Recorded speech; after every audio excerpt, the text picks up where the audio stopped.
How long until an abandoned storage unit pays for itself? Let us actually buy one and find out. You are standing in a hallway of orange roll-up doors. An auctioneer cuts a lock, rolls up a door, and gives you 60 seconds to look. You cannot step inside. You cannot open a box. You see a wall of stacked cardboard, an old couch, and something under a blanket in the back. Then the bidding starts, and you win the whole unit for $500. 60 seconds of looking.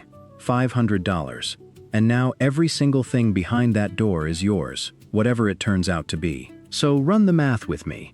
If that unit is full of furniture, tools, and sealed boxes, you could flip it for $2,000 or $3,000. That is a 400% return in an afternoon. Sounds like the easiest treasure hunt in America. It is not. And the reason is sitting in the gap between what you saw in 60 seconds and what is actually in those boxes. So let us open the whole ledger, where these units come from, and the quiet legal machine that creates them. What you are really buying when you buy 60 seconds and a padlock. Why the show that made this famous was accused in court of being almost completely fake. And whether, once you add up every cost nobody films, this is a business, or just a slower way to lose money. Start with where the inventory comes from, because this is the part that makes the whole thing work, and it is colder than it looks. Somebody rents a storage unit, then life happens. They lose a job, they move, they get sick, sometimes they pass away, and nobody in the family even knows the unit exists. Rent stops.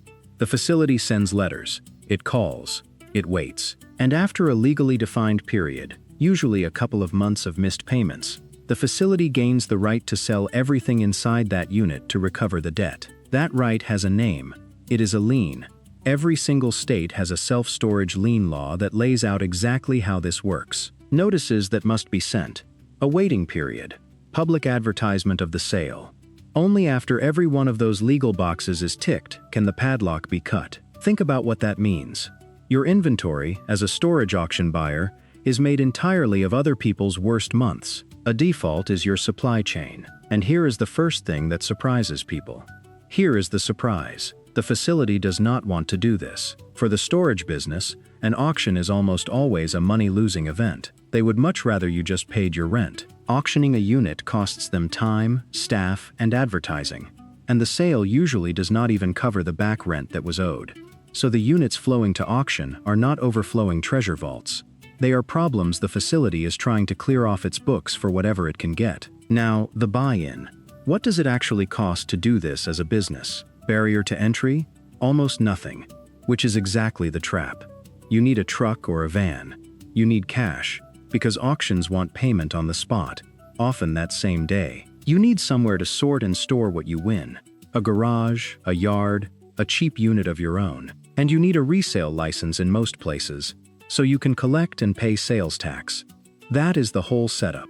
No storefront, no staff, no inventory to buy up front, because your inventory is a mystery you win at auction. That low bar is why, when a television show made this look glamorous, tens of thousands of people rushed in. And that flood is the whole problem, which we will get to. So what are you actually buying for your $500? This is where the fantasy meets the concrete floor. You are buying 60 seconds and a padlock. You are buying the right to everything in that unit, sight almost unseen, with no returns, no warranty, and no way to test a single thing before you own all of it. You cannot plug in the television to see if it works. You cannot open the safe. You cannot check whether those sealed boxes hold power tools or old newspapers and broken dishes. And you inherit whatever is in there, including the parts you do not want. You are legally responsible for clearing the entire unit, usually within a day or two. That vintage motorcycle in the back, great, but also the half of the unit that is flat, worthless. The stained mattress, the broken furniture, the bags of somebody's old clothes. You have to haul all of it, and you have to pay to dump whatever will not sell. Garbage comes with the gold, and you bought both. Which brings us to the number that runs this entire business. Here it is. The average storage unit that goes to auction is worth less than the rent that was owed on it. Listen to that again. On average, the contents are worth less than the debt. Most units are not treasure. They are everyday belongings. Furniture, clothes, household goods, boxes of papers. A windfall unit, the one with the coin collection or the packed toolboxes, is real, but it is rare.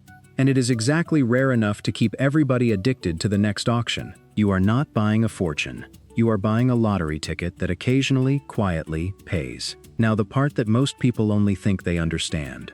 The show. For a whole decade, one reality series made storage auctions look like the easiest money on television. Every episode, someone bid a few $100s and pulled out something worth thousands.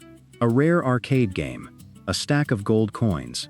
It looked like the walls were stuffed with treasure, and you just had to be brave enough to bid. Then one of the show's own stars sued the network and said it was fake. In his lawsuit, he alleged that producers salted the lockers, planting valuable and unusual items into the units before they were auctioned, purely to create drama.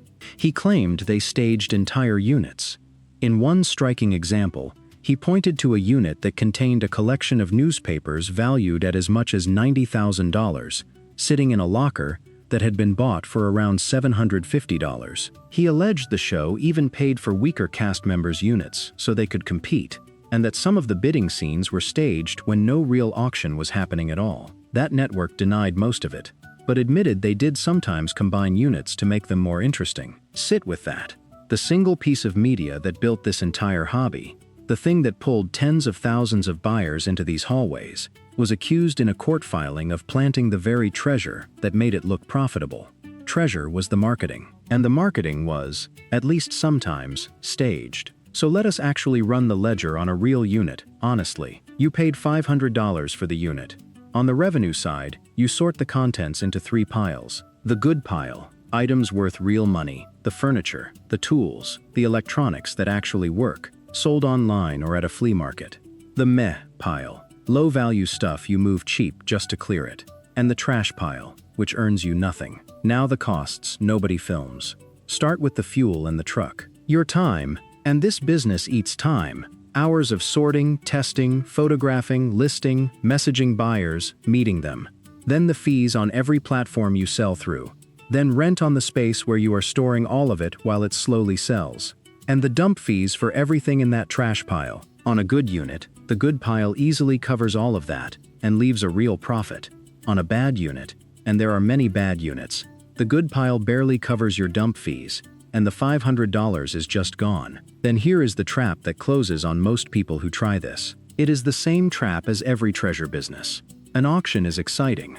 Sorting is not. People fall in love with the 60 seconds of possibility and completely underestimate the 20 hours of labor that follow, and the dump runs, and the storage space filling up with stuff that will not sell.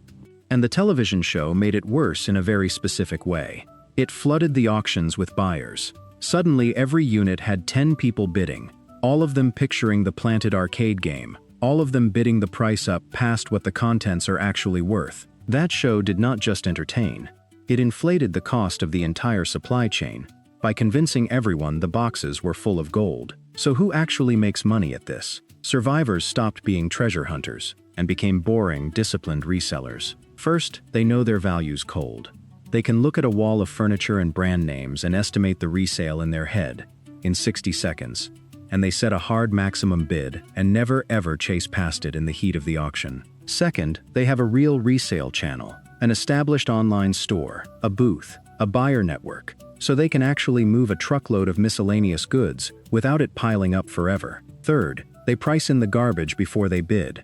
They assume a chunk of every unit is dump weight, and they subtract that cost before the bidding even starts. Fourth, and this is the quiet one, the best of them are not really in the auction business at all.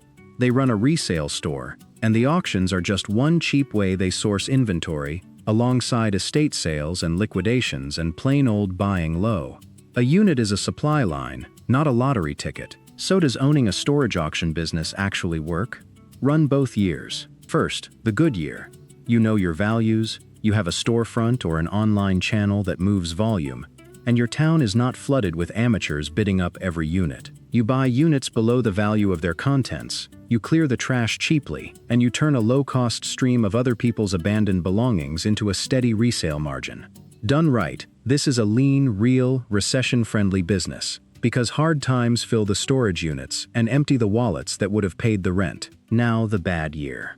Every unit has a crowd. Prices are bid up past what the contents are worth. And you keep buying units chasing a windfall that is mostly a myth. Your garage fills with unsold furniture. Your dump fees climb. Your time disappears into sorting piles of somebody else's ordinary life. And the occasional good find is not enough to cover all the ordinary ones. You are not running a business. You are paying $500 at a time for the feeling that the next door might have gold behind it. So the honest verdict. A storage auction business is real, but it is not the show. It is not a treasure hunt. It is a resale grind with a lottery attached, built on a cold legal machine that turns other people's missed payments into your inventory. It can work, but only for the disciplined operator who treats it as sourcing for a real resale business, knows their numbers, and feels nothing at all when the door rolls up. Here is the thing to remember. The next time you see a locker door go up on television and a buyer gasp at what is inside, you are not buying treasure. You are buying the contents of somebody's hardest month, sight unseen, and betting you can sell their life for more than you paid for their debt. That door was never hiding a fortune. It was hiding an average, and the whole business is just learning to price it before the lock comes off.